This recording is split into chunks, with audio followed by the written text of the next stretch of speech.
The Royal National College for the Blind in Hereford has sold off its southern campus to the local council in a bid to balance its books. It says it's feeling the squeeze because of changes in special educational needs funding brought in 2014. Well, Callum Watkinson has been at a sports day at the college today and he sent this report.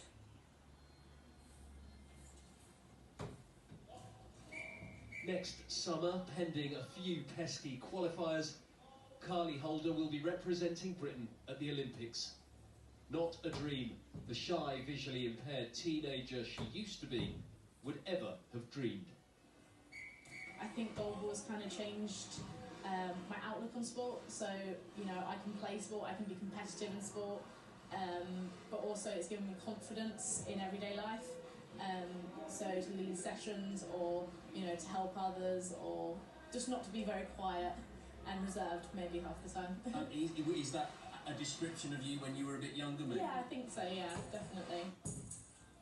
The purpose of this sports day was to give young people with visual impairments and those with none a chance to play sports that rely on their other four senses.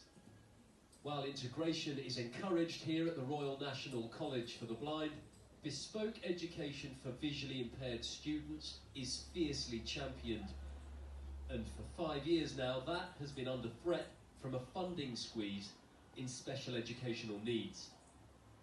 Over the years, since the introduction of the Children and Families Act, there's been increased pressures through times of austerity on local authorities to meet all of the financial needs for young people with special educational needs. And we feel at RNC that young people with visual impairment are often encouraged to look in their home area rather than getting the specialist support that they need to prepare for adulthood.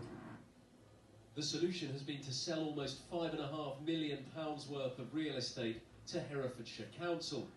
Vital, educators say, to protect the facilities for students like Carly. When students come to RNC, they tell us that at school they're overly supported. They're provided with support by adults to get through the day. When they come to RNC, we strip that support away and we ensure that they are fully independent learners. This college, which is 150 years old, counts David Blunkett amongst its alumni. There's a feeling here that when children with a visual impairment are placed at mainstream schools, often they simply get by. Here, they can dream of Olympic medals, or even of becoming Home Secretary.